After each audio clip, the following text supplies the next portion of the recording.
예, 안녕하십니까. 세계무역의 시작, 애덤 스미스 국부론 이야기 4부, 노동과 가정, 우리들의 일자리를 주제로 오늘 또 유튜브 잡설을 늘어놓겠습니다. 안녕하세요. 책텔러입니다. 날씨가 춥습니다. 감기 조심들 하세요.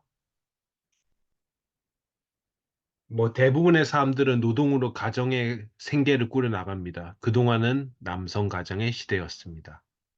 하지만 지금은 여성들도 남성들보다 대학 진학률이 높고 능력이 있는 여성들도 많습니다. 그래서 일자리에 대해서 이 빌 클린턴 전 미국 대통령께서 이런 명언을 남기셨습니다. 일자리는 생계수단 이상의 의미를 갖는다. 일자리는 유능하고 독립적이며 자유로운 한 인간으로서의 존엄성을 지키는데 필수적인 요소이다. 애덤 스미스께서 또 이렇게 말씀하셨습니다. 남성 가장에겐 자기 몫뿐만 아니라 아내와 최소 두 아이의 몫까지 임금으로 주어야 한다라고 말씀하셨습니다. 그래야 근로의욕이 생긴다라고 말씀하셨습니다. 그래서 임금이 높고 낮음을 떠나서 최대한 많은 사람들이 일을 통해 돈도 벌고 자아실현도 하는 게 최선이 아닐까라고 책 텔러는 감히 생각합니다. 그렇다면 해법은 무엇일까요? AI 자동화로 일자리가 줄어든다고 하지만 인력난, 구인난이 심한 곳도 의외로 많습니다.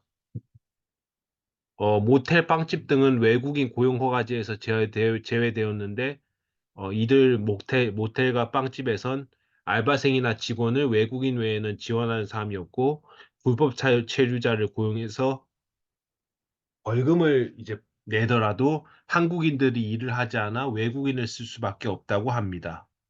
강원도 강릉에선 건설 노동자들과 식당 인력 대부분이 외국인들입니다. 강릉 주민들은 외국인들 안 들어오면 우린 다 굶어 죽는다고 말할 정도입니다.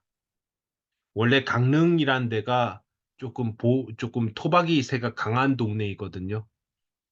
그 외지인들한테 약간 좀 박하고 토박이들의 입김이 강한 동네임에도 불구하고 이렇게 말할 정도입니다.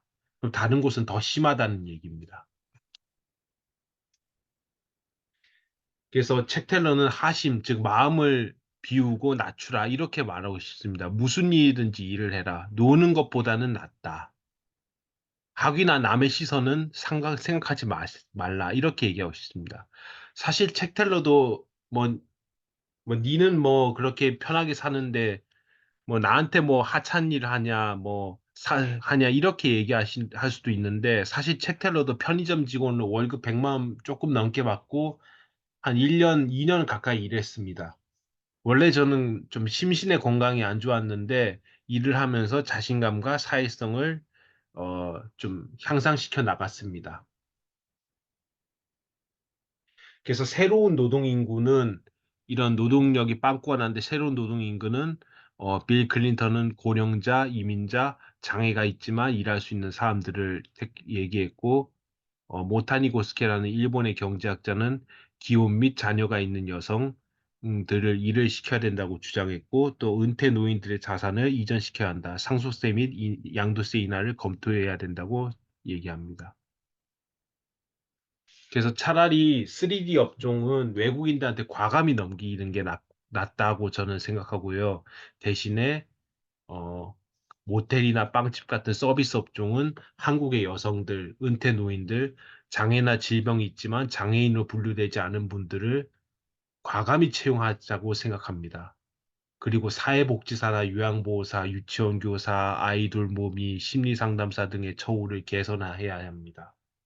스트레스 많이 받는 직업들입니다.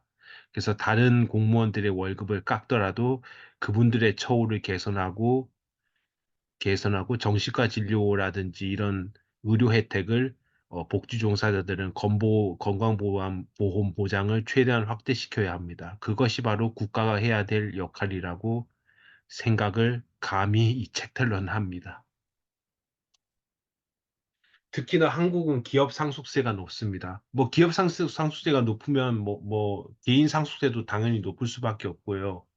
그 삼성그룹조차도 이건희 회장 사후 미술품 물납이라고 해서 이제 물건을 이제 상속세로 낸다든지 주식 매각을 통해 상속세를 납부하고 있습니다. 거의 뭐 상속세가 뭐 10조 뭐 6조인가 뭐 어찌 됐건 뭐 조단위라고 합니다.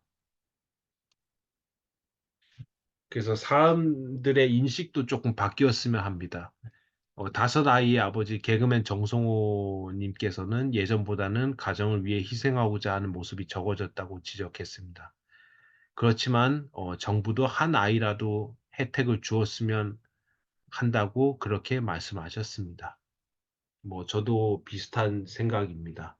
그래서 사람들이 가정을 소중히 여겼으면 하는 생각이 들고 사회 분위기도 가정을 소중히 여겼으면 합니다.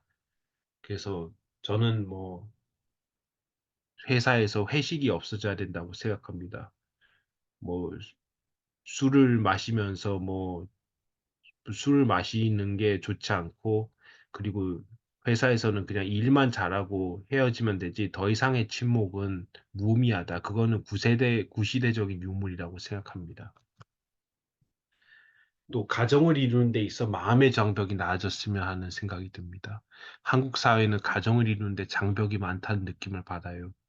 상대방의 집안 배경을 따지고 차별하고 특히나 국제 결혼에 대한 편견이 있는데 두 사람이 서로의 가치관이 맞는 것이 좋다고 생각합니다. 일시적인 뜨거운 감정도 아니고 조건을 따지는 계산도 아닙니다. 천주교나 기독교에서는 성가정을 중요시 여기고 불교나 유교에서는 효도를 중시하는데 가정윤리보다는 조건과 외모를 더 많이 보기 때문에 한국 가정들은 불행할 수밖에 없는 운명이라고 저는 그렇게 생각합니다. 예, 뭐 생각이 다른 부분은 뭐 이해해 주시면 감사하겠고 이상 잡설을 들어주셔서 감사합니다. 감기 조심하시고 행복한 하루 되세요. 감사합니다.